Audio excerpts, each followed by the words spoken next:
আসসালামু আলাইকুম, welcome to মা মেয়ের সংসার। কেমন আছেন সবাই? আশা করছি ভালো আছেন। আলহামদুলিল্লাহ, আমি আল্লাহর রহমতে আপনাদের দোয়ায় অনেক অনেক ভালো আছি।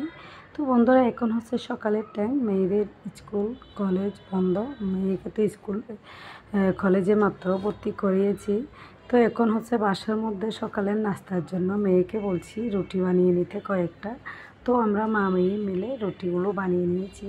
তো মাশাআল্লাহ অনেক সুন্দরভাবে আমার মেয়ে রুটিগুলো বানিয়ে নিয়েছিল, দেখতে পাচ্ছেন। এখন হচ্ছে আমি রুটিগুলো একটু জেঁকে নিতেছি চুলার উপরে দিয়ে। তো আমার রুটি জাকানো শেষ। তো এখন হচ্ছে মেয়ে রুটি বানানোও শেষ হয়ে গেছে। আমরা সকালে নাস্তার জন্য হচ্ছে আজকে সেমাইও বানিয়ে নিয়েছি। তো আজকে ইচ্ছে করতেছিল সেমাই দিয়ে রুটি দিয়ে খাওয়ার জন্য, এই জন্য সেমাই বানিয়ে নিয়েছি। তো আপনারাও চাইলে এরকম সেমাই দিয়ে রুটি খেয়ে দেখতে পারবেন, খুবই ভালো লাগে, খুবই মজা হয়। তো দেখতে পাচ্ছেন এখন হচ্ছে খাওয়া দাওয়া শেষে আপনাদের ভাইয়া চলে গিয়েছিল চট্টগ্রামের নতুন ব্রিজে কর্ণফুলী পাশে ফিশারি ঘাটের মধ্যে। তো বন্ধুরা, এরকম ফিশারি ঘাটের মধ্যে সবসময় আপনাদের ভাইয়া সকাল সকাল এখানে যেতে হয়। সকাল 6টা থেকে 8টা 9টার মধ্যেই যেতে হয়, এই জন্য সকাল সকাল চলে গিয়েছিল। প্রায় সময় এরকম গিয়ে মাছ নিয়ে আসে, অনেক অনেক অনেক মাছ নিয়ে আসে, 5 কেজি 3 কেজি 4 কেজি এরকম করে। তো আজকেও অনেক বেশি মাছ নিয়ে আসছিল। আসার সময় একটা শাকও দুইটা নিয়েছে শাক। তো এই শাকগুলো হচ্ছে হেলেঞ্চা শাক, এগুলো অনেক উপকারী শাক। এরকম শাকগুলো খেলে পেটের বিভিন্ন ধরনের সমস্যা কেটে যায়, আর হচ্ছে চুলকানিও কম হয়।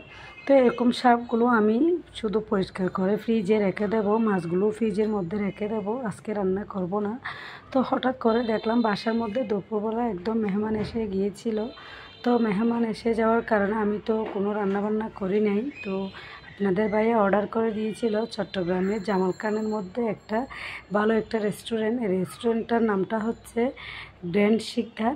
তো এখান থেকে নিয়ে আসছিল হচ্ছে বিরিয়ানি, আর হচ্ছে নিয়ে আসছিল গ্রিল, আরও নিয়ে আসছিল 2টা পরোটা। তো দেখতে পাচ্ছেন এখন আমরা সবাই মিলে মেহমানদেরকে নিয়ে চিকেন গ্রিল আর হচ্ছে বিরিয়ানি দিয়ে দুপুরের খাওয়াটা শেষ করে নিয়ে নিব।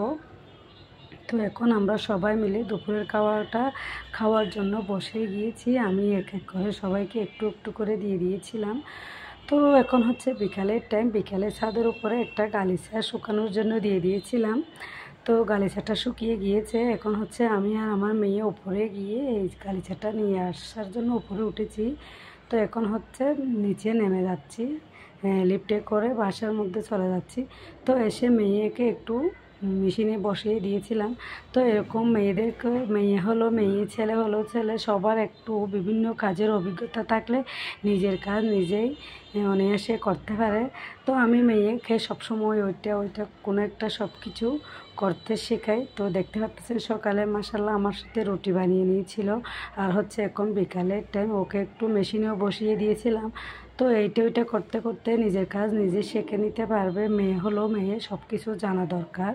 তো দেখতে পাচ্ছেন মাশাআল্লাহ সুন্দরভাবে আমার মেয়ে একটা ফ্রক বানিয়ে নিয়েছিল। ফ্রকটা অনেক সুন্দর হয়েছে, ডিজাইনটাও অনেক সুন্দর করে বানিয়ে নিয়েছিল। তো বন্ধুরা, এতক্ষণ ধরে যারা আমার ভিডিওর মধ্যে ছিলেন তাদেরকে অনেক অনেক ধন্যবাদ। তো যারা এখনও পর্যন্ত একটা লাইক দেন নাই, প্লিজ মনে করে একটা লাইক দিয়ে দিবেন। যদি আপনাদের একটু হলেও ভালো লেগে থাকে বন্ধুরা, সাবস্ক্রাইব করে চ্যানেলের পাশেই থাকবেন, দোয়া করবেন যেন আরও সুন্দর করে করে আপনাদের কাছে ভিডিও উপহার দিতে পারি। তো আজকের ভিডিও আর বেশি লম্বা করব না, এতটুকুর মধ্যে। তো সবাই সুস্থ থাকবেন, ভালো থাকবেন। আসসালামু আলাইকুম, আল্লাহ হাফিজ।